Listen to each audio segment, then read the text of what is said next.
For centuries, there's been one weapon that felt like it was straight out of a legend: the Damascus sword.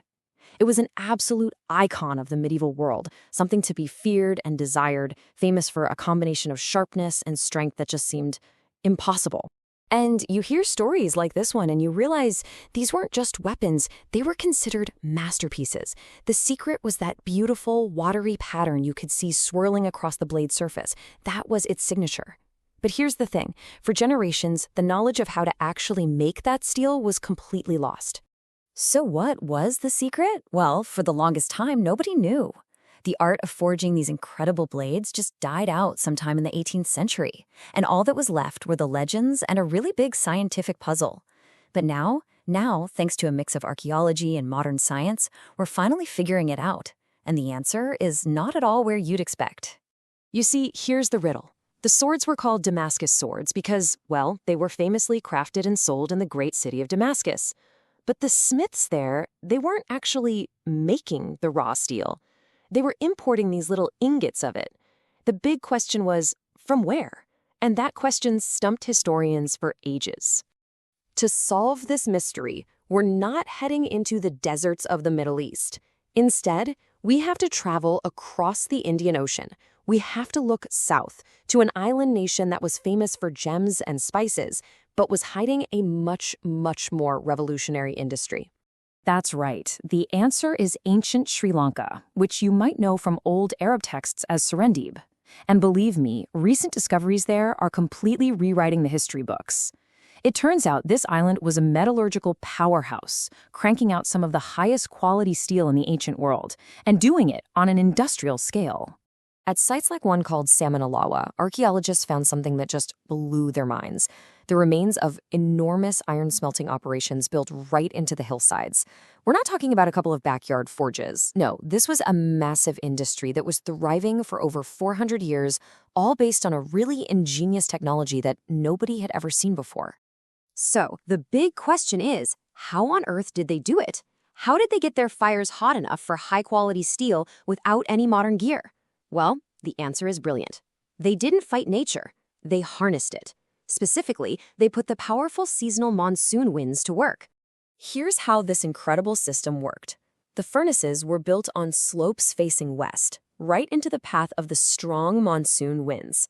As the wind whipped over the top of the furnace, it created a vacuum effect.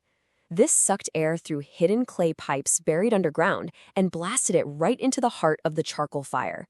It was basically a natural bellows system, superheating the furnace and allowing them to create this amazing high-carbon steel.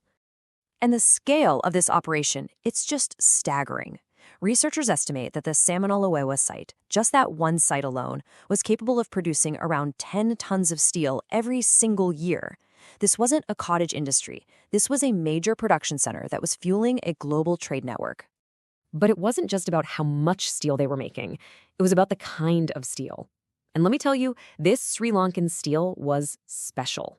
The material they produced in these furnaces, which they then refined in crucibles, was a unique, high-carbon steel that we now know by another name, Wootz. Wootz was the secret ingredient. It was the raw material that made a Damascus blade. Well, a Damascus blade.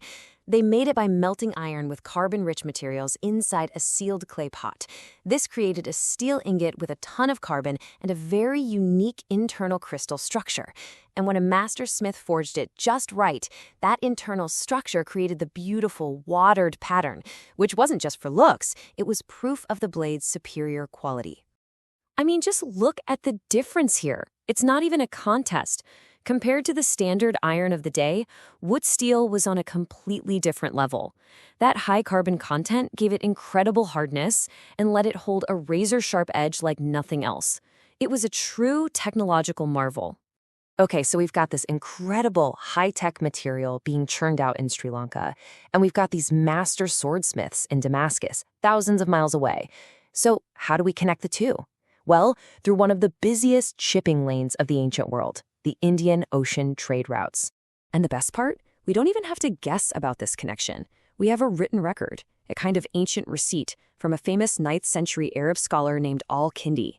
He explicitly names Serendib, that's Sri Lanka, as a source for the absolute finest steel, and he notes that it was shipped all over the Islamic world for making weapons. So when you lay it all out, the timeline just fits together perfectly. It's like a puzzle snapping right into place.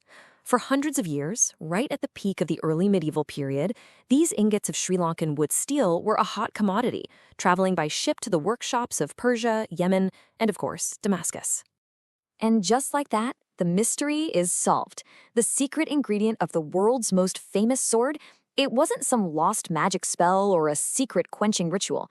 It was a masterpiece of ancient engineering, born from the unique geography of an island nation. And this is so important. We're not just talking about one lucky find or a single theory. We have archaeology, we have metallurgy, and we have ancient texts, all pointing to the exact same source, all telling us the exact same story. So what does this all mean? It means we have to completely rethink the history books.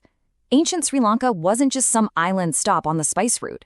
It was a hub of technological innovation, a major player in the ancient global economy, producing a high-tech material that gave other civilizations their military edge.